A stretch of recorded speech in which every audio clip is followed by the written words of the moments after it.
ताजा खबरों के लिए रेवाड़ी न्यूज अलर्ट चैनल को लाइक और सब्सक्राइब करें। नोटिफिकेशन पाने के लिए बेल आइकन दबाएं। देखिए, भूपेंद्र हुड्डा क्या कहता है, इस पे ज़्यादा गौर करने की जरूरत नहीं जी।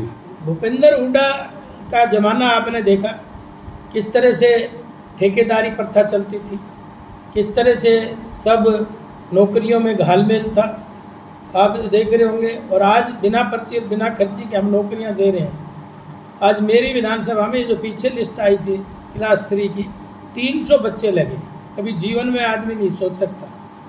और आपको ताज्जुब होगा, जो आपको दिखाना चाहिए, आज झज्जर में 5 विधानसभाओं में 1,60,000 वोट है, 1,70,000 वोट है, 1,72,000 वोट है, इससे ज़्यादा नहीं है। और हमारे यहाँ 2.5 लाख एक विधानसभा में। तो मैं पूछना चाहता हूँ, बढ़नी यहाँ चाहिए थी, वहाँ बढ़नी चाहिए थी। तो ये इन्होंने तो क्षेत्रवाद किया है, भाई भतीजावाद, जैसा मुंह देखा वैसा तिलक करा। और एक और बड़ी बात बता देता हूँ, ये व्यवस्था चलाने का काम नहीं करते। इनका जब राज आता है तो धक्का पेली का काम करते हैं। और आपने देखा, आज मैं सांगी का रिकॉर्ड देख रहा था बिजली बिलों का, जो इसका गांव है। सांगी में आज 70% लोग इलेक्ट्रिक लॉस है, और गांव में आसपास नहीं है। जिस गांव के ये खुद हैं, उनमें इस तरह की अव्यवस्था है, तो आने वाले समय में कौन सी व्यवस्था देना चाहेंगे? क्या सही मुख्यमंत्री कमजोर नहीं था? जहाँ जहाँ भी लाइट, हमने वहीं 24 घंटे देने का काम किया। जहाँ लोग बिल भर रहे थे, हमने व्यवस्था दी। हम टकराना नहीं चाह रहे, सरकार टकराना नहीं चाहती। हर आदमी से टकराएगी तो कैसे? हमने व्यवस्था वैसी बनाई, इसलिए बहुत सारे लोग जो नहीं देते थे उन्होंने बिल भरे।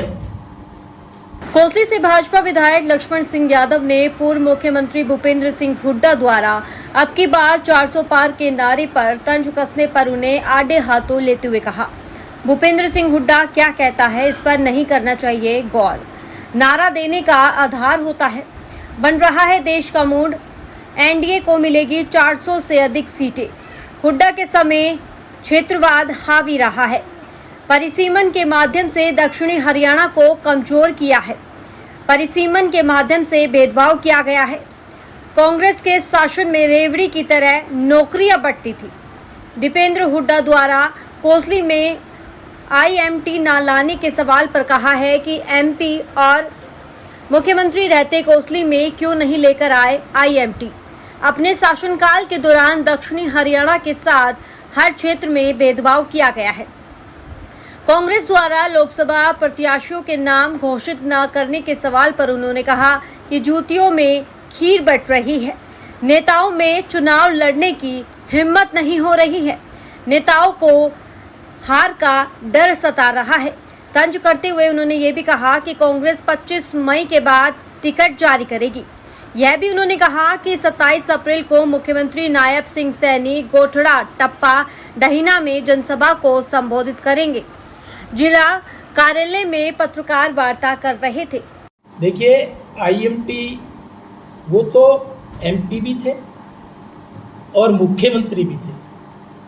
जब आईआईटी नहीं लेके आए, आईएमटी नहीं लेके आए, तब तो मुख्यमंत्री थे। एमपी का एक सीमित दायरा होता है और मुख्यमंत्री का बहुत बड़ा दायरा होता है। वो तो दोनों ही थे। दक्षिणी हरियाणा को क्या दिया उन्होंने? जब NH-71 निकल के आया, तो जैसे ही झज्जर में थे तो बाईपास हर गांव से निकल के आया। जैसे ही रेवाड़ी की भूमि में घुसे, वैसे ही गांव के बीचों बीच निकल के आया। चाहे किसी की दुकान टूटी, चाहे हमारे गुरावड़ा का स्कूल टूटा, चाहे अन्य संस्थाएं टूटी। तो ये एक मानसिकता का फर्क है। तो इसलिए मैं कहना चाहता हूँ, आज वो इस कहने लायक नहीं है।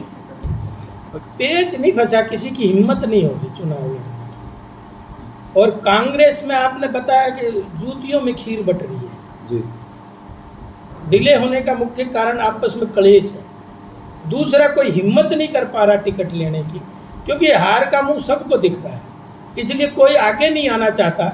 और मुझे लगता है कांग्रेस 25 मई के बाद टिकट डिक्लेयर करेगी। आपने कहा कि वहाँ पे जूतियों में खीर बट रही, आपके पूर्व मुख्यमंत्री को आपसे ये जो फूट है आपके अंदर, खासकर कोसली या रोहतक की बात है, उनको सुलह कराने आना पड़ता है। आखिर ऐसी क्या मजबूरी है कि इतनी फूट क्यों है बीजेपी में? आप आरोप कांग्रेस पर लगाते हैं। कौन सी सुलह? हमने तो पता नहीं कब सुलह हुई, क्या हुई। आपको बिचौलिया बनाया होगा, हमें तो जानकारी में नहीं है। अगर कोई है तो बताओ, मैं उसका जवाब देता हूँ। विक्रम ठेकेदार की बात कर रहे हैं, आपके कोसली के जो पूर्व विधायक हैं, मंत्री हैं, तमाम इस तरह के नाम, हमारे मनीष ग्रोवर खुद मुख्यमंत्री को आपके साथ आरोप लगा चुके हैं और सांसद पे आरोप लगा चुके हैं, सांसद खुद उनका आरोप लगा चुके हैं। इस तरह से कैसे जीत पाएंगे आप? क्या जीतने को मोदी जी को देख रहे हैं लोग, मोदी जी को वोट दे रहे हैं सीधा सीधा। अरविंद शर्मा जी को ताकत मिलेगी वो सीधा मोदी जी को मिलेगी, और मोदी जी को ताकत मिलेगी वो देश को मिलेगी। तभी तो हमारा लक्ष्य है 2047 विकसित भारत। कोसली में इतना विरोध क्यों है फिर भी? किस चीज़ का विरोध? सांसद का आपके